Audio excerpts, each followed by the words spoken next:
Hello everyone. We are going to talk about Innovation Union and how it's a despair of Central European countries, Hungary, Poland, and Czech Republic.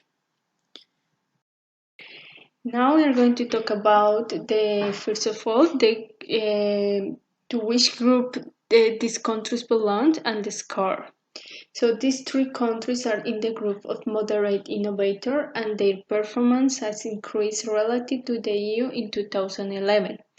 And the score, as we can see, Czechia has the highest score, followed by Hungary and Poland. So Czechia is performing better than these two other countries.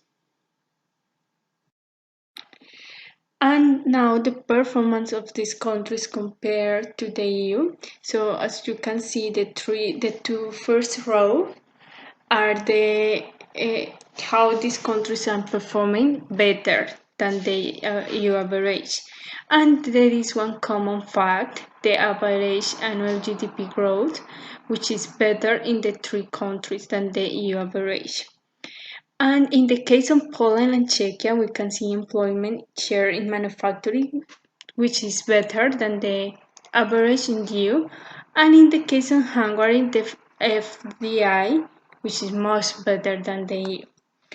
And the other two rows are how these countries are performing worse than the EU in a below number. As we can see, the GDP per capita in Hungary and Poland, they have this common fact that it is lower than the EU. And in the case of Czechia, the enterprise births.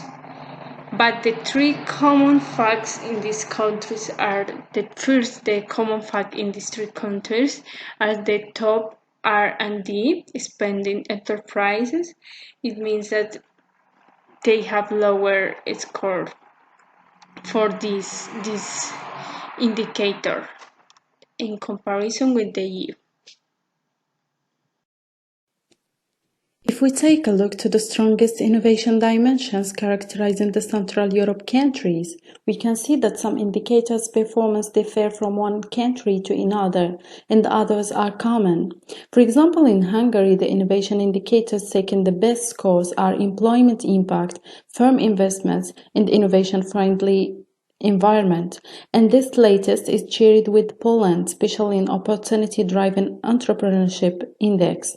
Also, Poland's innovation indicator is strong in design, application, and human resources, especially in the population with tertiary education.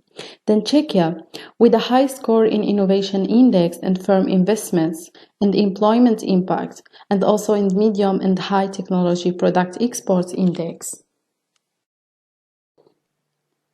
In terms of three lowest innovation indicators, in Hungary are design applications, SME with marketing or organizational innovations, and SME innovating in houses. For Poland, the four worst innovation indicators are SME with marketing or organizational innovation, attractive research systems and linkage, and patent cooperation treaty applications. Finally, for Czechia, the weakest innovation dimensions are finance and support, intellectual assets, and attractive research systems. If we analyze those indicators in those countries as a group, we can notice that in general employment impact is very high. It is between 90 and 120 in the three countries.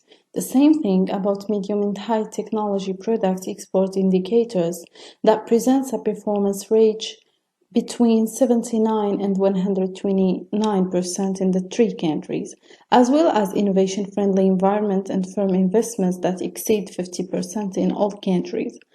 And about the worst performing dimensions that are common between the three countries are finance and support, the patent cooperation treaty application, and SME with marketing or organizational innovations that are below 50% in the three countries. And the interesting fact, here we have one interesting fact for each country.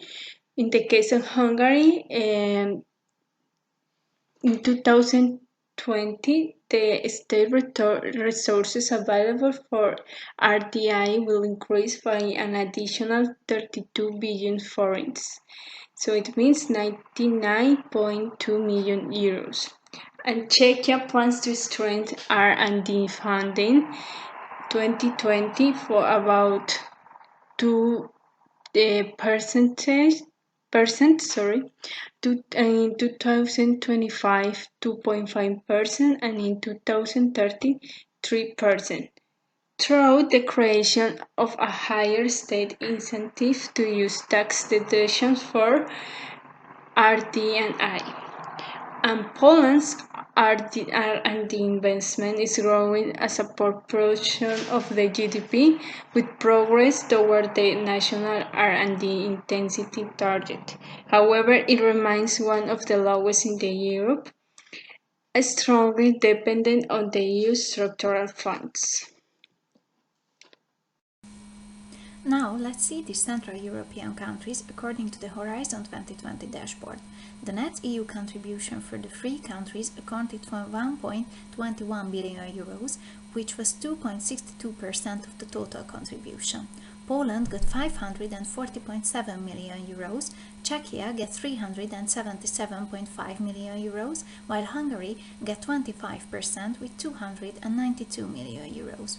This is not surprising, as Hungary has the smallest population in these three countries.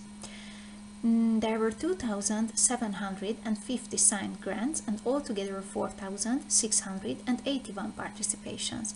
Slightly less than half of the organizations taking part in these projects were from Poland.